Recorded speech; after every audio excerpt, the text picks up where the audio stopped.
Hello, this is Shelly Howard coming to you from Parents Is Your Teen College Ready? Today I have a special guest, Sidra, and Sidra is going to share with us from a homeschooler's perspective.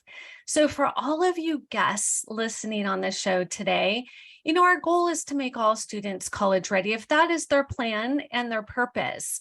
We know there's lots of plans and purposes, but there's no one way of getting there. So I'd like to introduce Sidra. Can you please share with our guests a little bit more? Sure. Thanks for having me, Shelly. I'm so excited to be here. So my husband and I, my husband's background is in education. And when our children started entering school, we really saw, okay, it's not quite what we had hoped it would be, their experience that they were having.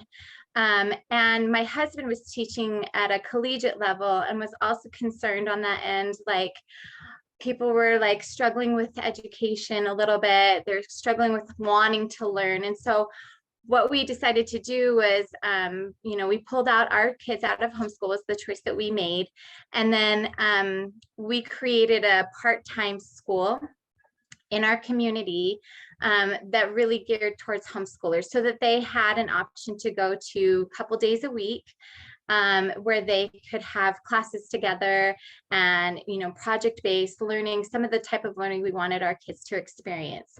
And really our goal for the school was to help these kids have a great idea of who they were and what they were interested in as they were growing and as they were starting to get into the teenage years, so that they knew, okay, was college right for me? Was a tech school maybe more the path I should go? But we for sure, we are huge lifelong learners, and we wanted to make sure that we weren't shutting that door for anyone that really wanted to go the college route as well.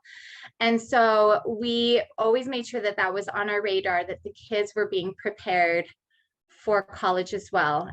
Or, if they decided to do a tech program or something else, that they felt confident in that. So that was clear back in 2016. And now most of my focus is on coaching homeschool parents through this whole process, helping prepare them for what learning could look like in their home, but then also a piece of that puzzle is preparing them for adulthood. So what does that look like for them? And for a lot of them, it's college. And so helping them know, okay, what do I need to do since I'm out of the system so that I can still prepare my child so that that door isn't shut for my child. So that's a big part of what I do. That is so amazing. I know Yeah. there's a lot of, talk about the fear around homeschool, and that's part of the fear. Once we pull them out of the system, can we get them back in the system? Right. And at College Ready, we work with a lot of homeschoolers. We love them. Their essays are so fun, by the way. So, one of my consultants, she has 4 boys who've all been homeschooled by her. She's a UCLA graduate, and they're very successful, and they have done a great job of integrating back in. I think the success came from exactly what you're saying, is keeping it on radar, regardless if we don't know when they're 8 what they're going to want when they're 18. Right. And so if we don't help them prepare for plan A, plan B, and plan C, we may choose a disservice to them, regardless of public, private, or homeschool, right? I mean, we all need to be on that same, keep your options open. Yeah. And so what you're doing is so incredible. I know from my own family, I would tell my kids, you better be good in school or I'm going to homeschool you, because it was my way of having the joke, like, you don't want that. I would be way worse than any teacher. So what is it really like? Like, you have 5 kids, 8 to 18. 8 to 18, yeah. Maybe for those people who don't understand the world of homeschooling that are listening, maybe they're on the fence. Maybe, COVID and maybe some things started percolating. Yeah. What would you tell those people who are like, I don't even know where to start? Like, how does this whole thing work? Yeah, absolutely. So There's a lot. First of all, I used to threaten my kids with the opposite. Like, if you don't do school at home, I'm going to put you back in public school. So we all have our tricks with as parents, right?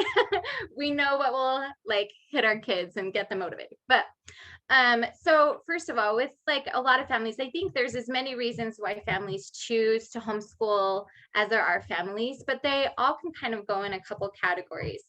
And one of the big ones is freedom. A lot of families were like, I just want freedom. I want a freedom, more freedom to travel, more freedom to, our family lifestyle. Maybe the husband's work makes them move quite often. And it's really difficult then to homeschool. Another one is just philosophy. Like sometimes they just don't quite like what they're seeing at the school. They don't quite like seeing like, maybe there are like even safety issues with their kids. And so they think, you know what, let's try this at home. And one thing that's kind of just new with COVID, there's kind of a whole new group that are looking at it lots differently, right? Because they were forced home. So like, maybe this is doable. Some might be thinking, definitely not, never again, for sure, right? I totally get both sides. But some of them are like, well, actually, I really like this family time. I liked how our family grew closer together. And so there's a lot of reasons why people choose it. And some, there is some where it's like, well, I don't feel like it's quite hitting the needs of my child as well.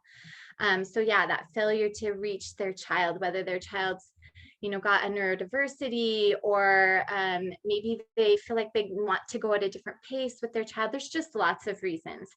But one of the things is just what this can look like for a family is for any family that's actually considering it, I would say, look at your state and your state's laws, because that is different state by state by state. Some states are more homeschool friendly where you don't have to do much.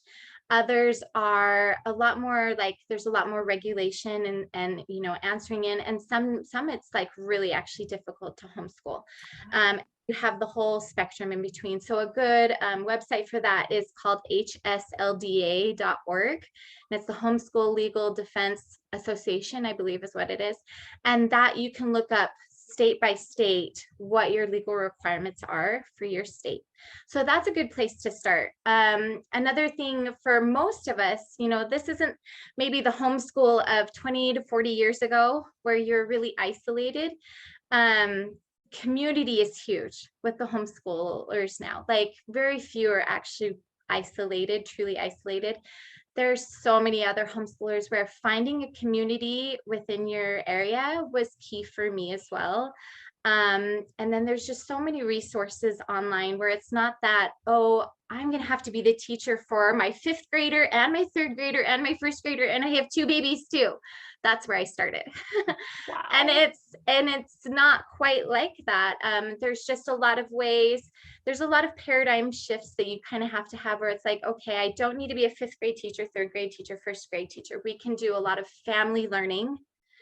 And also there's a lot of resources in my community that can support me as well through that process. And so I know that's a big one where people are feeling on the fence, where they're like, this feels overwhelming. Like, I'm not a certified teacher. I'm not like, I stink at math. So how am I supposed to teach my kids math? Like, these are real fears. And so just know that there's a lot of support. And especially with COVID, it even opened up even more possibilities online.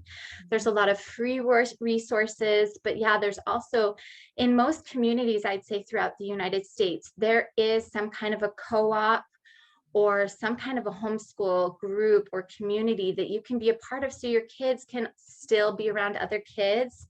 They can still work together and learn together, go to museums together, and there's still a lot of support for both your kids and for you. And I think that was a big one for me, because it was actually my husband's idea.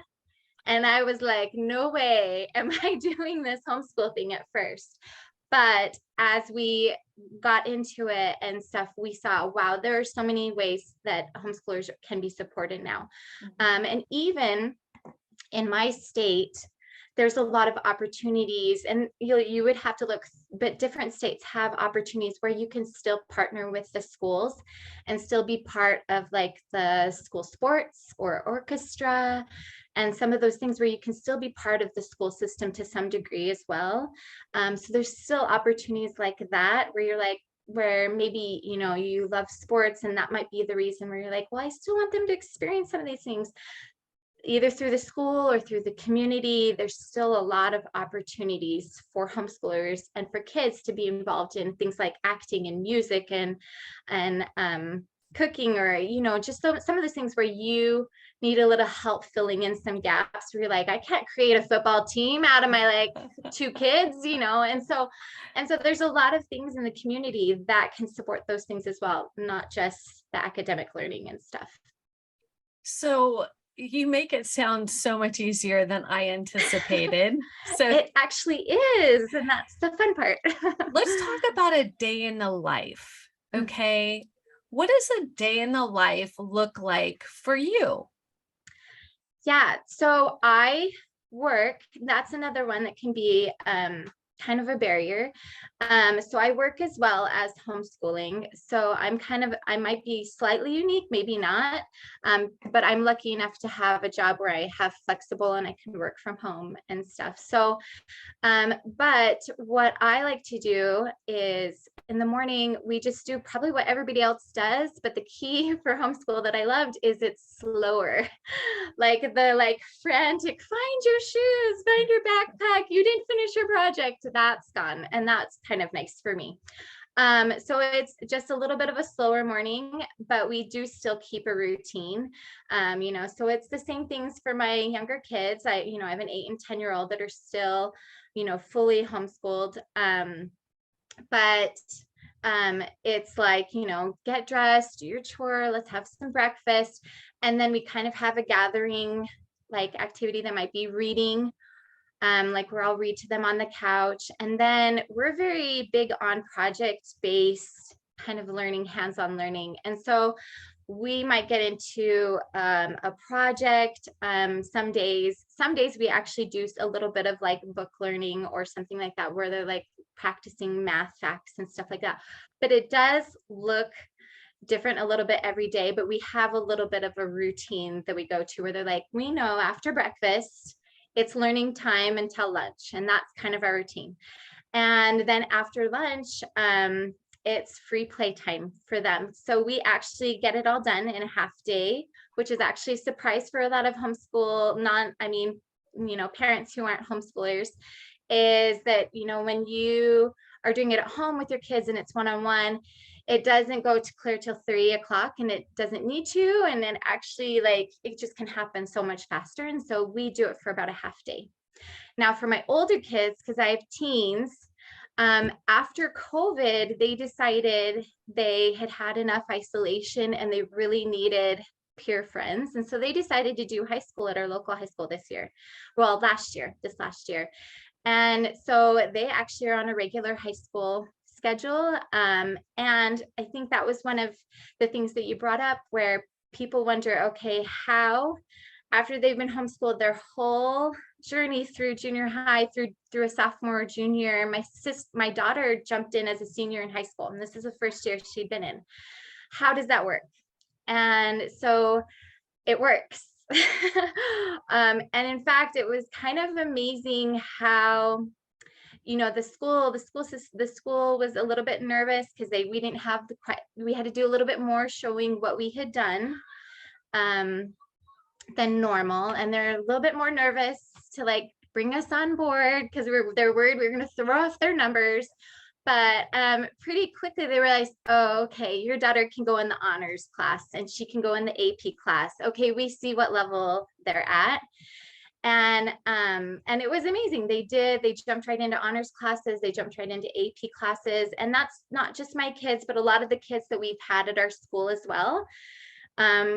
I think one of the tricky things was just learning the routines of high school, but a lot of them have jumped right into high school, and they were kind of nervous for their first math test, and they didn't quite know, like they weren't used to filling in bubbles and timed things and stuff. But other than that, academically, they did well. One of the students at our school, she jumped in her first high school math test. She told she was so nervous, so nervous. And she's like, but guess what? I got 100%. And so Yeah.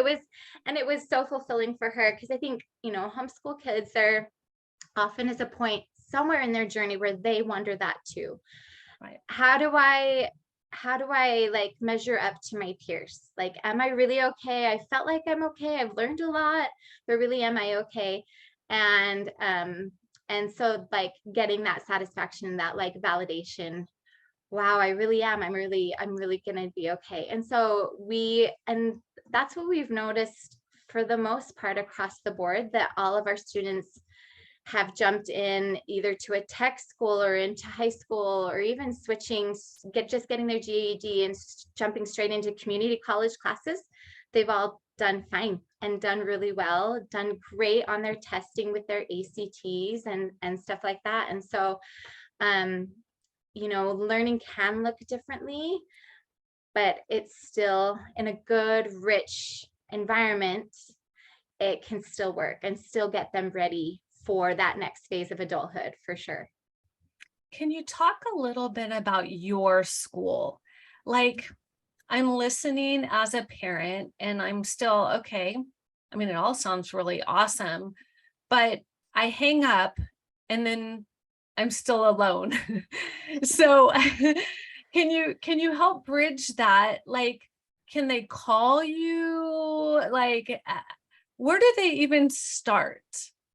I say that because I have all 5 of mine have graduated from high school. So like I'm good. So, but I know a lot of people are sitting there going, well, it sounds interesting, but then you hang up and I still don't know what to do. Yeah. So if they're just looking for so we just have a local program here. So unless you lived here, yeah, what does it look like if you're in the middle of Missouri, or, what does this look like for me? And when in our RV travels, I met people from all over the US and had conversations with them. And sometimes it was a little bit more of a distance. Maybe they had to travel to have some of those meetups. But that would be a big one for me is, other than finding out the legalities of what it looks like in your state, also finding that community group is big, because they can be an amazing support system for you figuring it out as well. Because usually there's homeschoolers of all levels, like more seasoned veterans like me, and then just people who are just trying to figure it out with their 4-year-olds, and so there's all kinds of, so if you can find some kind of a group, a lot of them are on Facebook. So if you look in your community and just kind of type that in search, but then a big one is to also find out, okay, what's my philosophy? And and as you just start to do searches, figuring out like, okay, what kind of learning works for me? Am I more outdoorsy? And not just you, but your family, and especially your child. Like, how are they learning? How are they loving to absorb information? We chose very project-based, student-led learning. That was just something that we loved. And one of the reasons we loved it was because the kids loved it. And it was something that, because it was driven by them, they never asked the question like, why am I learning this and stuff? But I know that that's not necessarily for everyone. Some really love more classical learning. There's lots of different philosophies. So researching some of those philosophies will really help as well. That's one of the things I also do, is I'm here as a coach to help parents as they're trying to figure this out and trying to figure out, okay, well, wait a minute. What about, I have 4 kids. How do I do this? Or I have a newborn baby. Like, how do I homeschool my older kids? I have a neurodiverse learner. Like, how can I focus on them and help them, but still pay attention to these other kids? And that's why what I do with my coaching is I really help them to find the resources that they have, and to figure out tips of how to do family learning I help them find kind of their groove of like, not only do some of our children have ADD and ADHD, but some of us parents have that as well. And so helping them find a routine that's not a one size fits all, but helping them find a routine that works for them and for their kids and for their family, so that they don't also have that like, but they're doing it this way and they're doing it this way, and just finding something that works really well for them, helping them to find curriculum and resources that also fit their learning style and stuff. And that's one of the things I do, is really try to help them see, okay, what can learning look like that's not just public school at home, but how can I, do this in a different way to reach my neurodiverse learner, to help my dyslexic child? What resources do I have? What is the right curriculum for us and for them? And that's really one of the things that I really help parents with. Is all of those things, is helping them through those, like, okay, wait a minute, this was fun for 3 months or 2 months, or maybe it was one, we're all out of ideas, like, and everyone's fighting and everyone's saying, I don't want to do it anymore. Like, how do you get past that hump, and how can you find something that really can help, so that you don't get burned out, your children don't get burned out, that really can be a joyful experience for your whole family through the whole process, through 18. And as they reach different ages, how do you adjust, and how do you help them adjust, and how do you find new resources every single year? That's one of the funnest things, but one of the trickiest things for homeschoolers, like readjusting every year, because the needs are different, or even more often than once a year sometimes. And so that's what I do as a homeschool coach, is really help parents through that process, so that's something that's like, oh, okay, now my kids are in 4th or 5th grade and I'm starting to get nervous. Like, how can I still meet their needs as they get older? Oh, algebra, I suck at algebra. How can I help my child be prepared with algebra? So helping them through those stages and seeing that it really is doable, because you don't have to do everything. You don't have to be the teacher. You're really more of a curator as the homeschool parent, where you're finding resources for them. You're finding Mathnasium or some other math tutoring service in your community, or Khan Academy online is an amazing math program online for kids. And so helping them find those resources that are available to them that can support them as a homeschooling family.